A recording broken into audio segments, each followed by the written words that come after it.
Hello friends, welcome to civil exam Guru. Civil exam Guru YouTube channel में दोस्तों आप लोगों का स्वागत है। और फ्लूइड मैकेनिक्स सब्जेक्ट लेके वापस से मैं आ चुका हूं दोस्तों।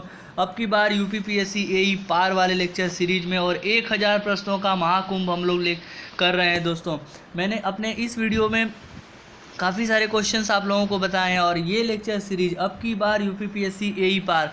दोस्तों अभी कल ही यूपीपीएससी एई का नोटिफिकेशन आया हुआ है जिसमें ये बताया गया है कि एग्ज़ाम जो है वो पोस्टपोन्ड हो चुकी है। तो आप लोगों के पास काफ़ी सारा समय है और उस तरीके से आप जो है अपने एग्ज़ाम की तैयारी कर सकते हो दोस्तों। तो 1000 प्रश्न और इसके अंदर से काफ़ी सारे जो क्वेश्चंस है वो दोस्तों उसमें पूछे जाएंगे और जिसमें आप लोगों को बेनिफिट मिलेगा। और दोस्तों यदि आप मेरे YouTube चैनल पे पहली बार आए हुए हैं तो प्लीज़ कृपया करके इस चैनल को सब्सक्राइब कर लीजिए और बेल आइकन पर क्लिक कर लीजिए जिससे आने वाले वीडियोस आप लोगों को मिलता रहे। तो आइए अपने आज के इस वीडियो को कुछ इस तरीके से शुरू करते हैं। अपने प्रीवियस वीडियो में मैंने दोस्तों आप लोगों को चैप्टर 1 कम्प्लीटली स्टडी करवा दिया था, पूरा का पूरा डिटेल में आप लोगों को बता दिया था। और आज के अपने इस वीडियो में मैं आप लोगों को fluid kinematics and the dynamic and the flow measurement के कुछ क्वेश्चंस आप लोगों के साथ डिस्कशन करने वाला हूं। तो दोस्तों ये सभी क्वेश्चन जो हैं वो एसएससी जेईई एग्ज़ाम में पूछे गए प्रश्न ही हैं और उनको हम लोग डीपली स्टडी कर रहे हैं। और एसएससी जेईई का जो लेवल होता है दोस्तों स्टेट के एई के लेवल के बराबर माना जाता है। तो इसके बाद हम लोग इंजीनियरिंग सर्विस के क्वेश्चंस भी डिस्कशन करेंगे हर एक सब्जेक्ट के। और मैंने आप लोगों को concrete technology, building material, soil mechanics ये 3 सब्जेक्ट का पूरा जो है objective type questions SSC JEE previous year का वीडियो में अब डाल चुका हूं। यदि आप लोगों ने नहीं देखा है उस वीडियो को तो ज़रूर देखिए और जिससे आप अपने नॉलेज को बढ़ा सकते हैं। उम्मीद करता हूं दोस्तों आप लोगों की तैयारी कुछ अच्छे तरीके से चल रही होगी। लॉकडाउन के समय आप जो है घर बैठ के खूब अच्छी तरीके से पढ़ाई कर रहे होंगे और आने वाले समय में आप लोगों का नॉलेज इतना बढ़ जाएगा कि आप जो है कोई भी एग्ज़ाम आसानी से क्रैक कर पाओगे। तो 1000 क्वेश्चंस का ये जो वीडियो सीरीज़ है यदि आप इसको देखोगे तो आपको काफ़ी सारे आपको मदद मिलने वाले हैं। तो आइए अपने चैप्टर 2 को शुरू करते हैं जिसका नाम है fluid mechanics and the dynamics and the flow measurement. दोस्तों फ्लूइड काइनेमेटिक्स क्या होता है, फ्लूइड क्या होता है, पहली बात तो ये जान लेते हैं। तो फ्लूइड जो है एक ऐसी प्रॉपर्टी होती है जो शियर स्ट्रेस को बिल्कुल भी रेजिस्ट नहीं करती है और वो तुरंत के तुरंत जो है वो फ्लो कर जाती है। जैसे पानी होता है दोस्तों, पानी को आप किसी फ्लोर के ऊपर गिराओगे तो वो एक जगह रुकेगा नहीं, वो तुरंत के तुरंत किसी दूसरे जगह जो है वो फ्लो कर जाएगा। तो उसको हम लोग बोलते हैं फ्लूइड। और आपको ये नहीं समझना है कि फ्लूइड से खाली वाटर ही होता है।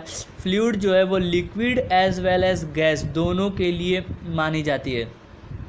काइनेमेटिक क्या होता है, तो काइनेमेटिक जो है फ्लूइड की ऐसी प्रॉपर्टी होती है जिसमें फ्लूइड जो है वो मोशन में होता है, बट जो फ्लूइड मोशन में है उस मोशन को हम लोग कंसीडर नहीं करते हैं। मतलब कि जिस फोर्स के कारण फ्लूइड मोशन में आया हुआ है उस फोर्स को हम लोग कंसीडर नहीं करते हैं, उसको हम लोग बोलते हैं फ्लूइड काइनेमेटिक। डायनेमिक का मतलब दोस्तों मोशन ही होता है और इसके अंदर हम लोग जिस जो फोर्स है वो रिस्पॉन्सिबल फोर्स को हम लोग स्टडी करते हैं। फ़्लो मेज़रमेंट मतलब फ़्लो को मेजरमेंट करने के लिए कौन कौन सी डिवाइस है, डिस्चार्ज क्या होता है, वेंचुरी मीटर क्या होता है। तो अलग अलग हमारे पास डिवाइस होते हैं जिसके थ्रू हम लोग किसी फ़्लो को मेजर करते हैं, फ़्लो के डिस्चार्ज को मेजर करते हैं। तो क्वेश्चन नंबर 1 की बात करते हैं दोस्तों। A venturimeter has a differential mercury water manometer connected to its inlet and the throat. The gauge reading Y of the manometer for a given discharge in the pipe is। सबसे पहले दोस्तों आपको ये बता दूं कि वेंचुरी मीटर जो है वो एक डिवाइस होता है जो मेजर करता है डिस्चार्ज को।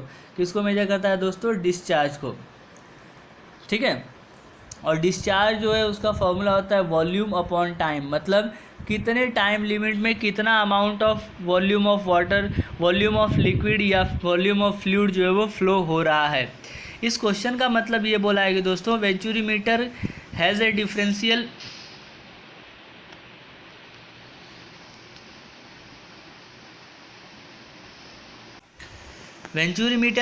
Differential mercury water manometer. उसके अंदर मर्क्यूरी वाटर मैनोमीटर भरा हुआ है, इस connected in inlet and throat. तो हमें पता है कि दोस्तों वेंचुरीमीटर के अंदर एक इनलेट होता है, उसके बाद थ्रोट होता है, उसके बाद आउटलेट होता है, ठीक है।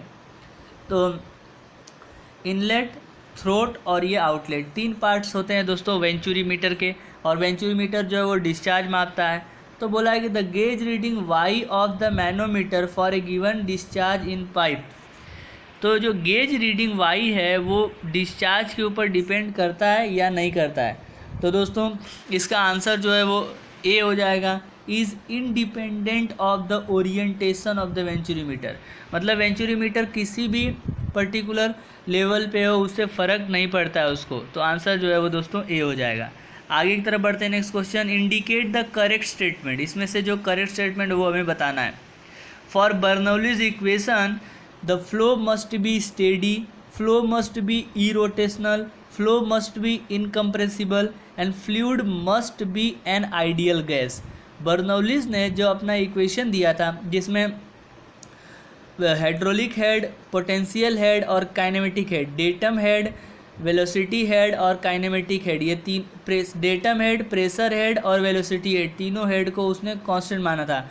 मतलब डेटम एनर्जी, मतलब पोटेंशियल एनर्जी, प्रेशर एनर्जी और काइनेटिक एनर्जी, तीनों एनर्जी का जो इक्वेशन होता है वो कांस्टेंट होता है, ये सब बर्नौलीज ने माना था।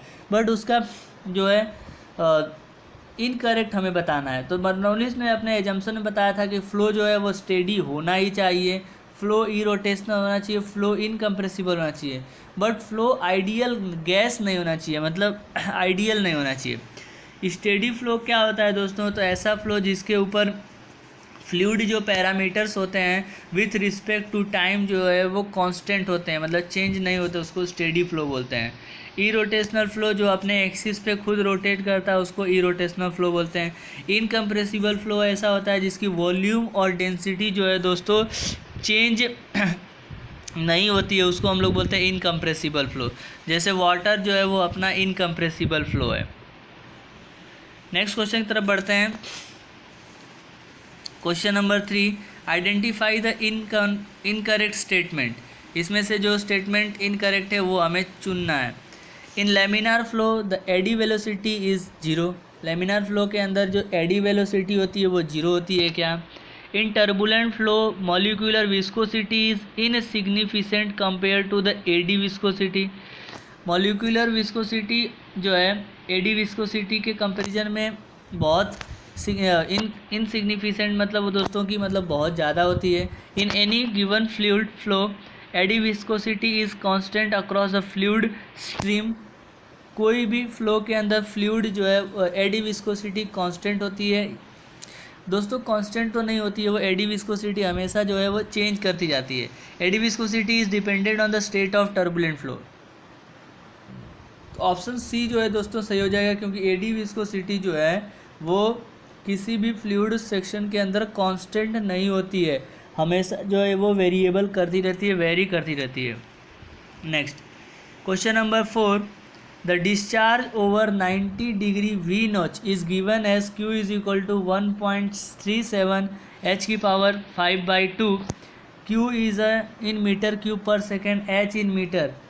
The CD of the notch is, जो नोच होता है दोस्तों वो भी डिस्चार्ज मेजरमेंट करने का एक अरेंजमेंट होता है, और जिसके अंदर जो कोफिशिएंट ऑफ डिस्चार्ज है वो पूछा गया है। तो कोफिशिएंट ऑफ डिस्चार्ज जो हम लोग कैलकुलेट किए हैं दोस्तों, तो हमें मिलेगा 0.580, ऑप्शन बी से हो जाएगा। The loss of the pressure head for laminar flow through the pipe very.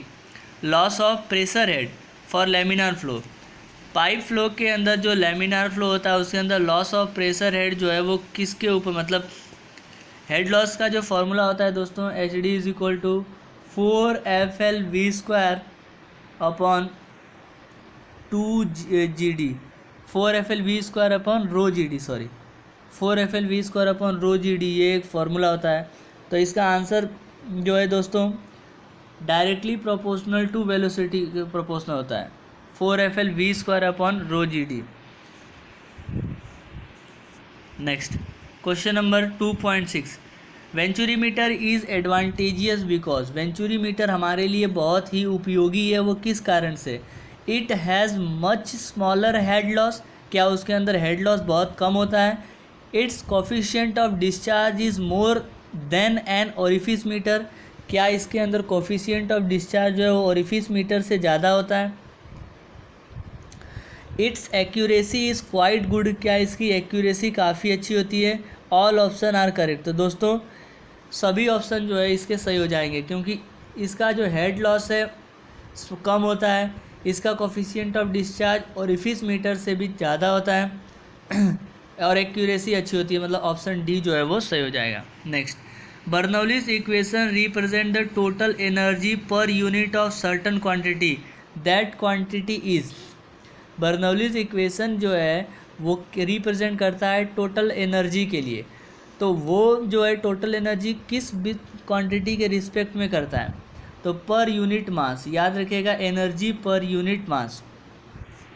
Next, pitot tube is use to measure, pitot tube एक डिवाइस होता है दोस्तों, वो क्या मेजर करता है, तो pitot tube is use to measure the velocity at the stagnation point. ऐसा पॉइंट, स्टेग्नेशन पॉइंट ऐसा पॉइंट होता है जहाँ पे दोस्तों वेलोसिटी जो है वो जीरो हो जाती है।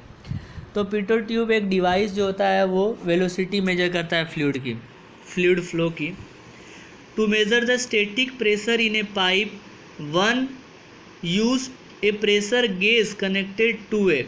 यदि हमें स्टैटिक प्रेशर मेजर करना है पाइप के अंदर, तो हम लोग प्रेशर गेज को किसके साथ कनेक्ट करेंगे, तो दोस्तों प्रेशर गेज को पिक्टोमीटर टैपिंग के साथ कनेक्ट किया जाता है। वेंचुरीमीटर दोस्तों डिस्चार्ज मापता है, ओरिफिस मीटर भी डिस्चार्ज मापता है, पिटोट ट्यूब अभी मैंने बताया वेलोसिटी ऑफ फ्लो मापता है, तो पिक्टोमीटर ट्रैपिंग जो है वो स्टैटिक प्रेशर मेजर करेगा। Next question is, Bernoulli's theorem deal with the law of conservation of. Bernoulli's का जो थ्योरम है वो किस लॉ ऑफ कंजर्वेशन के ऊपर डिपेंड करता है, law of conservation of mass, law of conservation of momentum, law of conservation of energy, या नन ऑफ द अबोव। तो आंसर दोस्तों आ जाएगा एनर्जी, क्योंकि हमने अभी डिस्कशन किया है कि पोटेंशियल एनर्जी, ठीक है, काइनेटिक एनर्जी और प्रेशर एनर्जी तीनों जो है वो जाके कांस्टेंट होती है, मतलब पोटेंशियल हेड या डेटा मेड बोलो या फिर प्रेशर हेड बोलो प्लस वेलोसिटी हेड, तीनों जो हैं वो कांस्टेंट होते हैं। Venturi meter is use to, venturi meter जो है किसके लिए यूज़ होता है, measure the velocity of a flowing fluid, क्या वो वेलोसिटी मापता है। Measure the pressure of the flowing fluid, क्या वो प्रेशर मापता है। Measure the discharge of the liquid flowing through a pipe, क्या वो डिस्चार्ज मेजर करता है। Measure the pressure difference of a liquid between the two point, तो अभी मैंने आप लोगों के साथ डिस्कशन किया है दोस्तों कि वेंचुरी मीटर एक डिवाइस होता है which is use to measure the discharge of a liquid, जो लिक्विड के डिस्चार्ज को मेजर करता है। नेक्स्ट क्वेश्चन की तरफ बढ़ते हैं।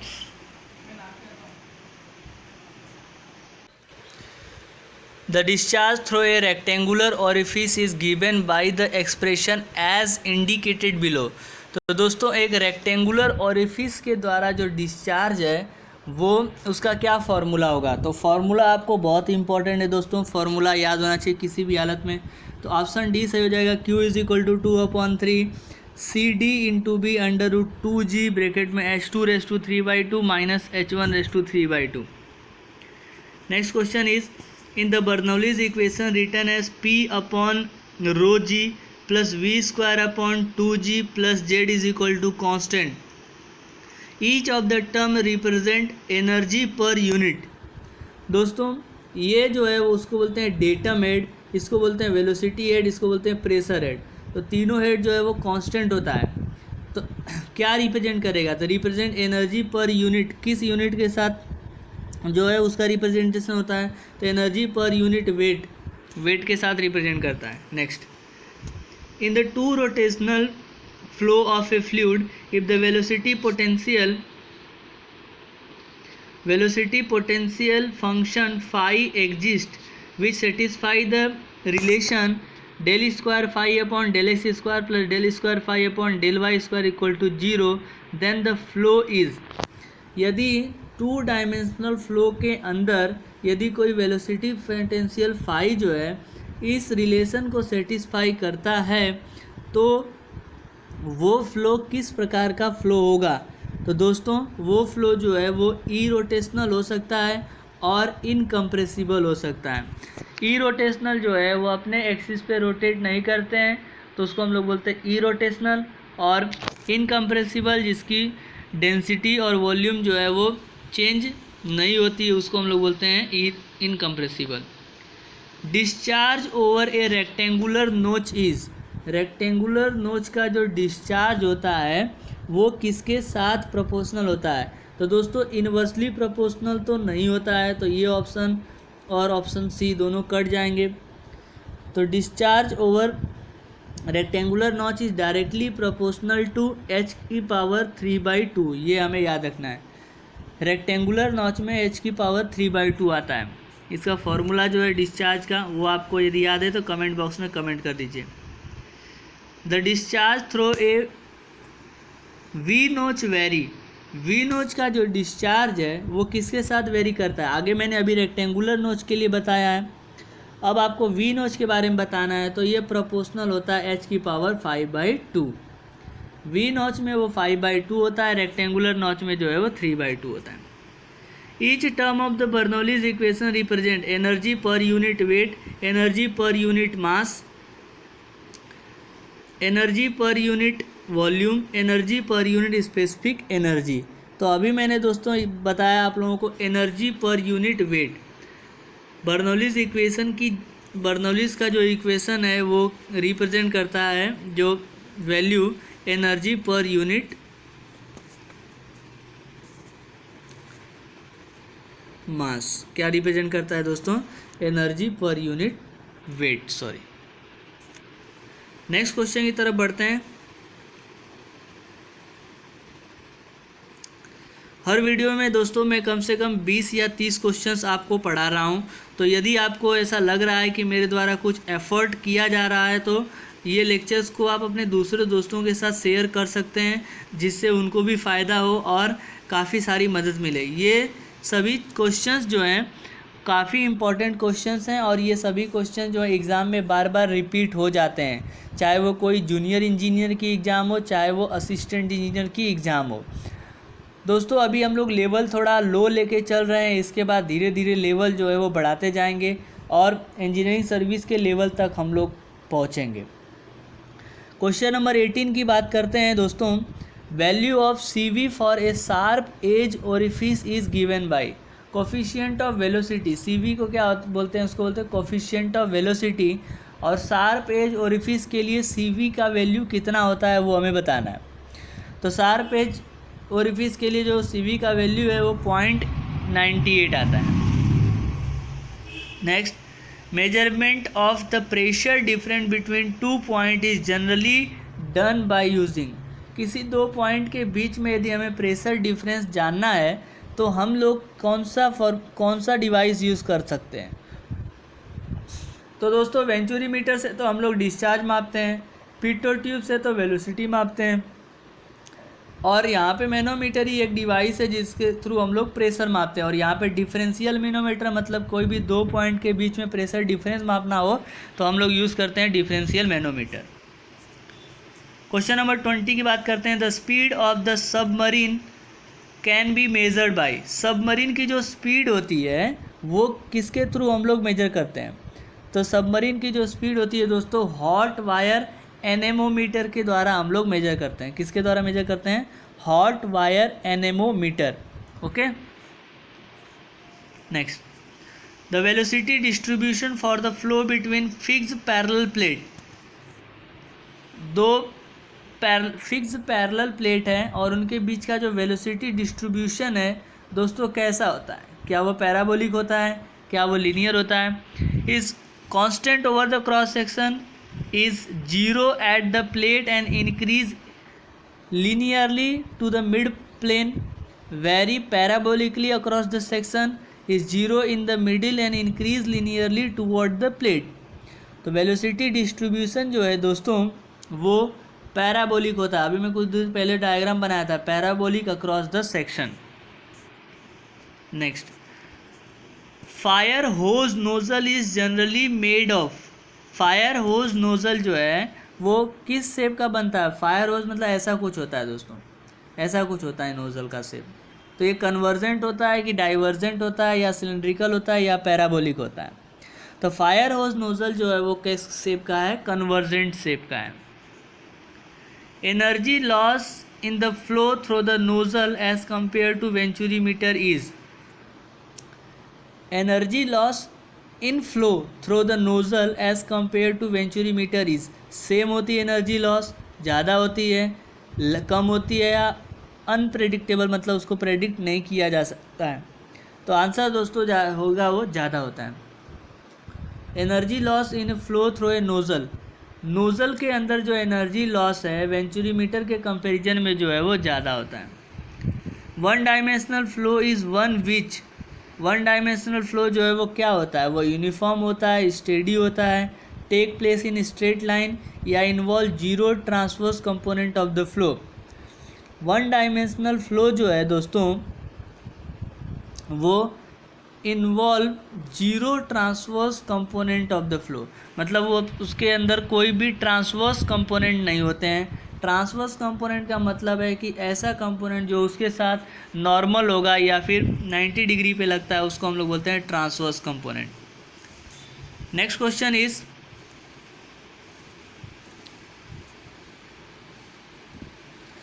The motion of the air mass in tornado is a, tornado के अंदर उसका जो motion of air mass in tornado, air mass का जो मोशन होता है वो कैसा होता है? फ्री वॉर्टेक्स मोशन होगा, फोर्स वॉर्टेक्स मोशन होगा, free vortex at the centre and force vortex outside, force vortex at the centre and free vortex outside. तो टॉर्नेडो के अंदर जो एयर मास का मोशन है वो किस तरीके से होता है? तो टॉर्नेडो के अंदर जो एयर मास का मोशन है, पहले तो फोर्स वॉर्टेक्स होगा कहाँ पे? सेंटर के ऊपर, और फ्री वॉर्टेक्स होगा दोस्तों बाहर की तरफ। Next question is, pitot tube is use to measure the, pitot tube जो है वो किसके लिए मेजर करता है? वापस से सेम क्वेश्चन आ गया, देखो दोस्तों वापस से सेम क्वेश्चन आया हुआ है, बार बार क्वेश्चन रिपीट हो रहा है, इसके लिए मैं कह रहा हूँ कि सभी क्वेश्चंस को ध्यान से पढ़िए। यदि आपके पास नोटबुक है, पेन है, तो उसके साथ नोट डाउन कीजिए, जिससे कि आपको जो है यदि कोई देखा हुआ क्वेश्चन मिल जाता है, रिपीट हो जाता है क्वेश्चन, तो आप आराम से किसी भी एग्ज़ाम में उस क्वेश्चन को टिक लगा सकते हो। दोस्तों ध्यान रखिएगा कि एग्ज़ाम में जो क्वेश्चन आपको आ रहा है और आपको पूर्ण विश्वास है कि यही क्वेश्चन मुझे कम्प्लीटली आता है, तो ही उसका आंसर दीजिए, अदरवाइज़ नेगेटिव मार्किंग भी होती है। तो कभी भी ऐसे तुक्का नहीं लगाना है कि हाँ जाके लगा दिया और आपके जो है वो सही हो जाएंगे, ये कभी होता ही नहीं है दोस्तों कि लक बाई चांस आपके आंसर सही हो जाते हैं। ऐसा मुश्किल बहुत कम समय के लिए होता है। तो आपको पढ़ना तो पड़ेगा ही, बिना पढ़े कुछ होने वाला है नहीं। क्वेश्चन नंबर 26 दोस्तों, आंसर जल्दी से बता दीजिए। पिटर ट्यूब जो है वो क्या मेजर करता है? तो पिटर ट्यूब जो है वो वेलोसिटी मेजर करता है किसी पॉइंट के ऊपर। The equation of continuity is based on the principle of the conservation of, continuity का जो इक्वेशन है वो किस प्रिंसिपल के ऊपर बेस करेगा? क्या वो law of conservation of mass, energy, momentum, या इसमें से कोई नहीं?